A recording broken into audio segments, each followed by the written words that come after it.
जैसा आप बाहर ब्रह्मांड देखते हो वैसा ही ये शरीर जो है ब्रह्मांड का रूप है।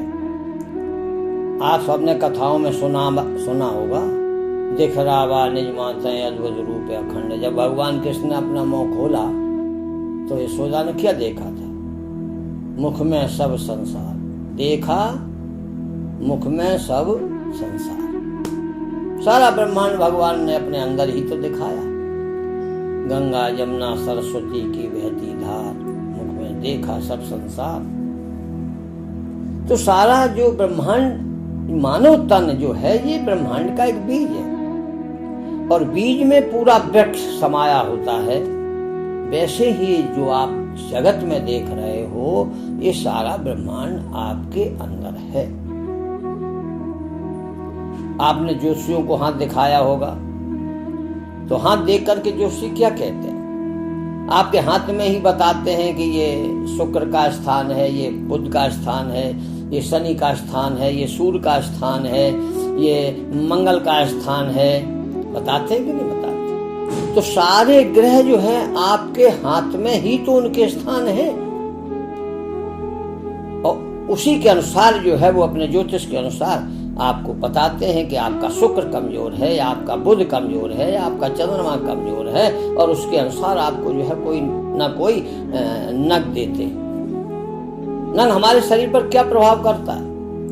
नग हमारे शरीर पर क्या होता है? जो ग्रहों की ऊर्जा है, जो ऊर्जा हमारे शरीर में वो नष्ट हो चुकी है, कमजोर पड़ गई है, जिसके कारण हम दुखी हैं, तो वो नग क्या करता है? उस ऊर्जा को खींचता है और उस ऊर्जा से जो है आपको पुनः चार्ज करता है। यही तो नग का काम है, और क्या काम है? तो ये बात हम क्यों आपको कह रहे हैं? क्योंकि हम आपको समझाना चाहते हैं कि आप सत्य की ओर चलो। आपको मानव तन मिला है, आपको बुद्धि दी है, आपकी मति दी है, जो आप जो है ना कुछ सीखने का प्रयास करो। हमारे साईं वेदी गुरु जी जो है ना यही तो समझाते हैं कि तुम्हारी इच्छा क्या है, तुम्हें संसार में रहना है या मोक्ष पाना है। अगर मोक्ष पाना है तो तुम्हें संसार क्या है, आत्मा क्या है, जीव क्या है, मानव तन क्या है, जन्म मृत्यु क्या है, योनियां क्या है, ग्रह क्या है, नक्षत्र क्या है, ये सब कुछ जानकारी होना चाहिए। जब सबकी जानकारी आपको होगी तब आप मोक्ष की इच्छा करोगे। अभी आपसे कह दिया जाए आपको परख नहीं है पीतल और सोने में, और जो आपसे परख की जाए कि आप उठा लीजिए इसमें कौन सी वस्तु आपको अच्छी लगती है, तो हो सकता है कि पीतल जो है ज्यादा चमकदार हो तो आप चमकदार वस्तु ही उठाएंगे, क्योंकि हमारी आंख का गुण है अच्छी वस्तु को देखना। ये क्या है? इसी तरीके से जो है कहा गया है 3 नाड़ियां हैं, सुषुम्ना नाड़ी, ये 3 त्रिवेणी जो बताते हैं लोग बाग, यहां ध्यान करो, गंगा यमुना सरस्वती। तो ये सूर्य स्वर, चंद्र स्वर, बाएं हाथ को चंद्र मानते हैं और इधर को सूर्य मानते हैं। आपकी जब दृष्टि कमजोर होती है तो कहते हैं, पंडित जी के पास जाओगे तो कहेंगे सूर्य की आराधना करो। डॉक्टर आपका मोतियाबिंद का इलाज कर सकता है लेकिन ज्योति नहीं दे सकता, रोशनी नहीं दे सकता। अर्थात हमारा कहने का मतलब यह है कि जब तक आप अपने अंदर जो देवी देवता, जिनका जो है आप बाहर कहते हो 33 करोड़ देवी देवता, अरे सारे देवी देवता, हर इंद्री का, हर नस नाड़ी का एक एक देवता है। आंख का देवता सूर्य है। इसी प्रकार जो है आपने देखा होगा चक्र, लोग चक्र की बात करते हैं, 7 चक्र शरीर में होते हैं, तो कहते हैं मूलाधार में गणेश जी का वास होता है, मूलाधार के थोड़े ऊपर ब्रह्मा जी का वास होता है, नाभि में विष्णु का वास होता है, वक्षस्थल में शिव का वास होता है, कंठ में दुर्गा का वास होता है। क्या है ये स्थान है उन देवी देवताओं के, और इन्हीं को लोग जागृत करते हैं। इसी का नाम कुंडली देते हैं, जिसकी जो स्थान जाग जाता है, जहाँ की कुंडलनी जाग जाती है वहीं का देवता जो है ना जागृत हो जाता है और वो ऐसे ऐसे काम करके दिखाता है जिन्हें लोग चमत्कार मानते हैं। तो आपको कोई चमत्कार नहीं करना है, आपको सिर्फ ये जानना है कि हम बाहर से दृष्टि हटा करके अंतर्मुख हो जाएं। हम अपने आप में झांक करके देखें, हमारे अंदर जो रावण वृत्ति, जो मैंने कहा है दशहरा रावण वृत्ति, यानी हमारी 10 इंद्रियों में जो रावण वृत्ति, जो राक्षस वृत्ति समाई हुई है, ये वृत्ति खत्म हो जाए तो 10 दिशाओं में दशरथ जैसा राज आपका हो जाएगा। जब आपकी 10 इंद्रिय पवित्र हो जाएंगी, दशरथ, तो राम वहां आएंगे। जिसका शरीर दशरथ बन जाता है, 10 इंद्रियां पवित्र हो जाती हैं, राम स्वतः आ जाते हैं। अतिशय प्रीत देख रघुवीरा, प्रगटे हृदय हरन भव पीरा। पृथ्वी का भार उतारने के लिए दशरथ के यहाँ ही क्यों राम आए? क्योंकि राजा दशरथ का जो है 10 दिशाओं में राज्य था। उस व्यक्ति का 10 दिशाओं में राज्य स्थापित हो जाता है जिसकी 10 इंद्रियां जागृत हो जाती हैं। इसलिए प्रिय संतों, हम ये बात आपको कहना चाहते हैं, हमारा ये भाव है कहने का कि आप अपने आप में जागृत हो, अपने अंदर के देवताओं को जो है ना जागृत करो। मूर्छित पड़े हुए, किसी के घुटने दर्द कर रहे हैं, किसी का पेट दर्द कर रहा है, किसी का कुछ हो रहा है, ये सारे शारीरिक कष्ट माने वहां की शक्ति आपकी कमजोर पड़ गई है।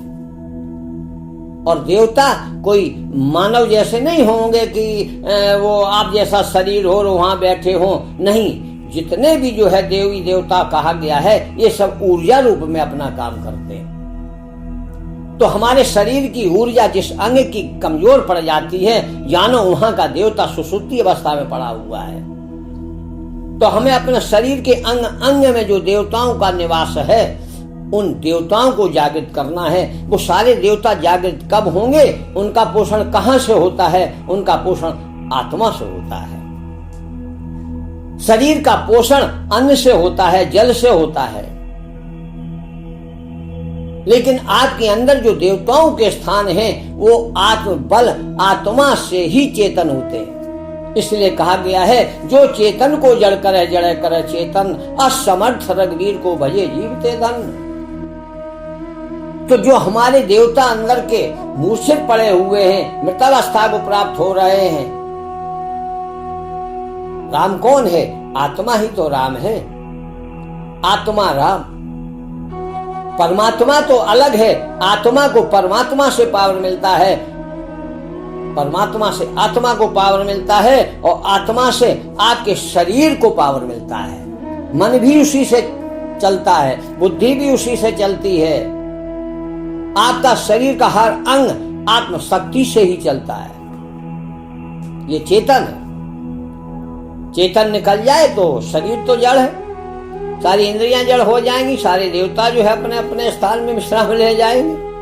तो हमारा कहने का मतलब है, आप बाहरी देवी देवताओं में जो पड़े हुए हो, आपका कुल देवता, आपकी कुल देवी, कहते हैं कुल देवी रुष्ट है, कुल देवता रुष्ट है। अरे कुल, हमारा शरीर ही तो हमारा कुल है।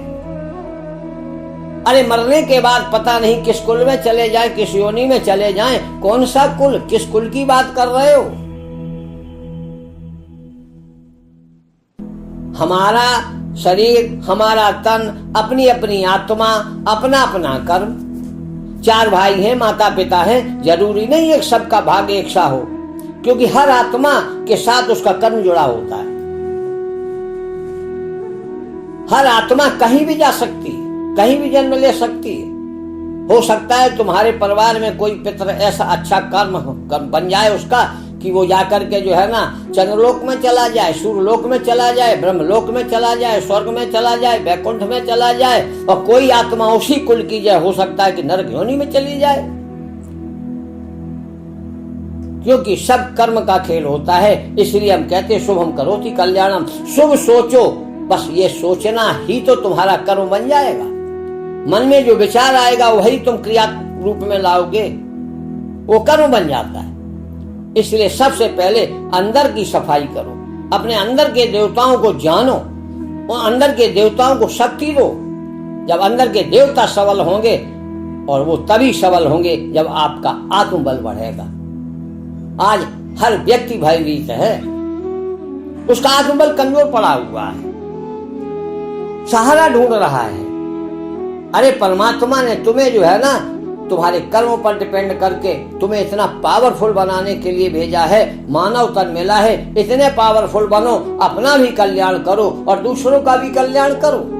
एक मनुष्य शरीर ही तो ऐसा है जो अपना भी कल्याण कर सकता है और दूसरों का कल्याण कर सकता है। इसलिए प्रिय संतों, जो सार शब्दी हैं वो इन बातों को अच्छी तरीके से समझते हैं। जो भगवान के नाम में प्रीत रखते हैं, वो प्रीत तभी होगी जाने बिन होए नहीं प्रीति।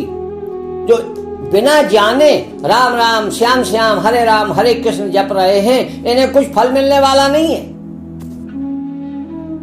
इसलिए पहले जानो फिर जपो, जान करके पहचानो। आप सिर्फ नाम ले रहे हो, जान ना पहचान बड़े मियां साला। इसलिए मैं कहता हूं, परमात्मा को जानना है तो पवित्र बनो। पवित्र बनोगे फिर तुम्हें परमात्मा को ढूंढने की जरूरत नहीं है। आपके प्रयास से भगवान नहीं मिल सकता।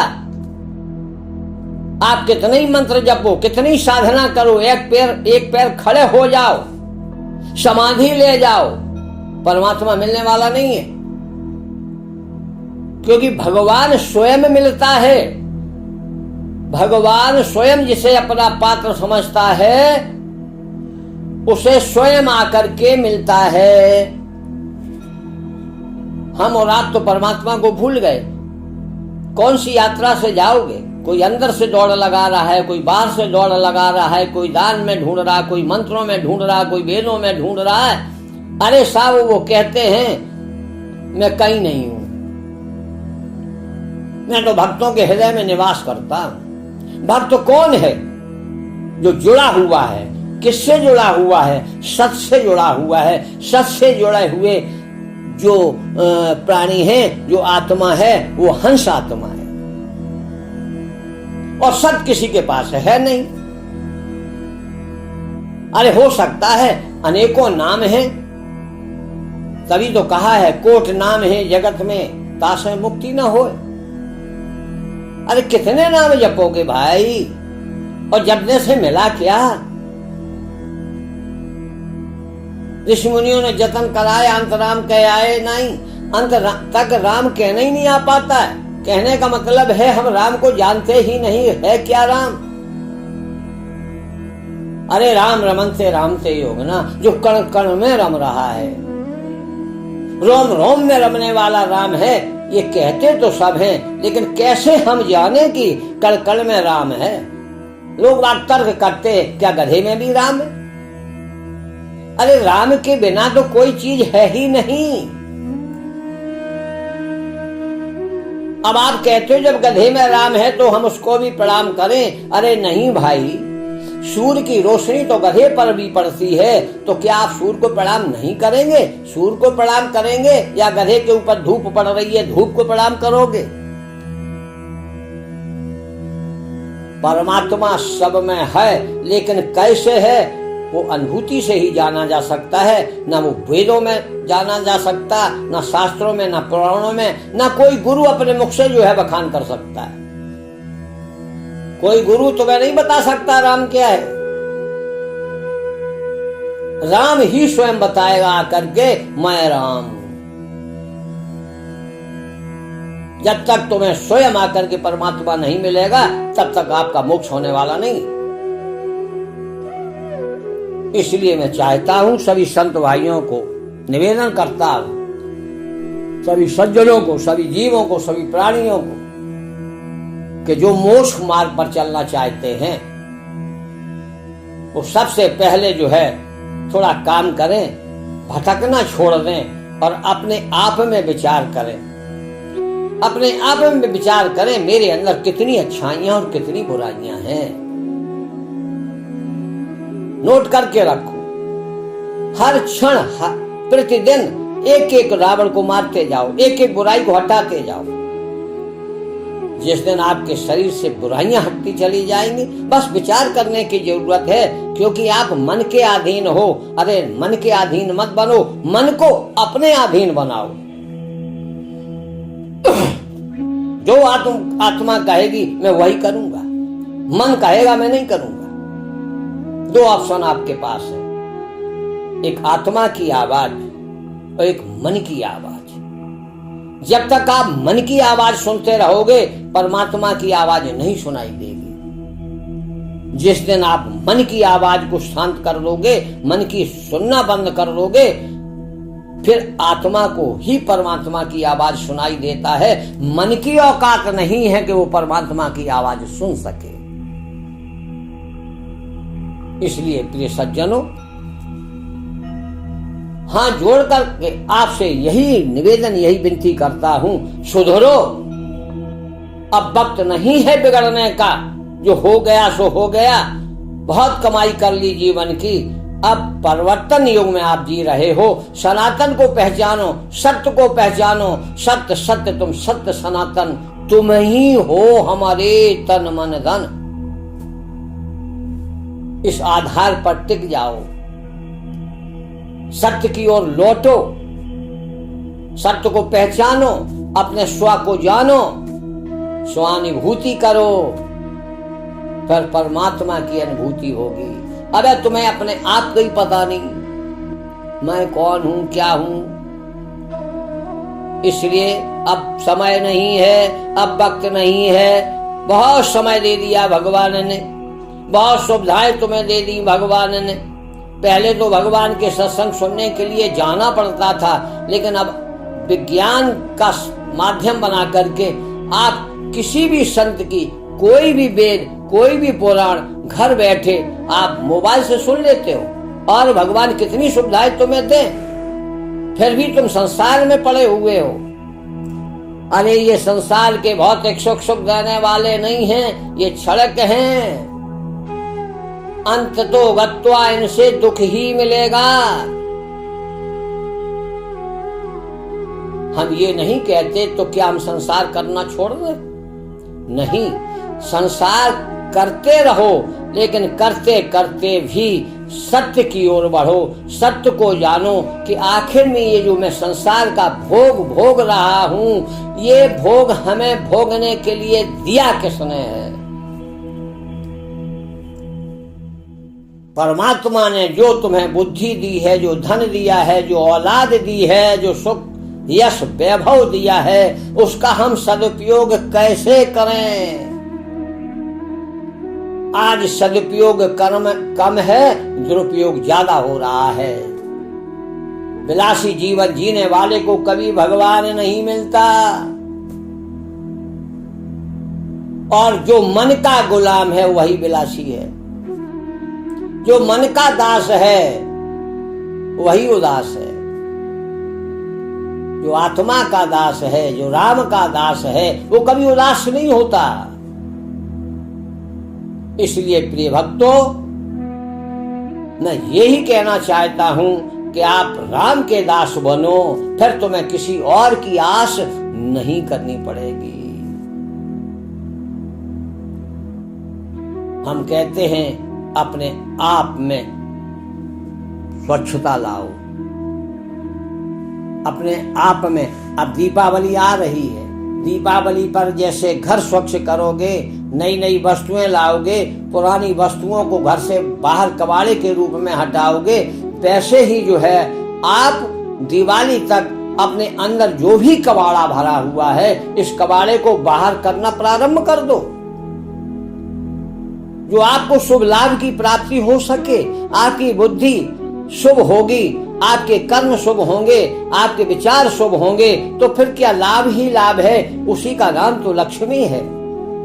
लक्ष्मी समस्त अच्छे लक्षणों से युक्त, वो तुम्हें प्राप्त हो जाएगी। और घर में तो कबाड़ा भरा है, बाहर के जो तुमने मकान बनाया उसकी सफाई हो रही है, तुम्हारे अंदर कचरा भरा हुआ है। जीवन में कभी जो है शुभ लाभ नहीं मिल सकता।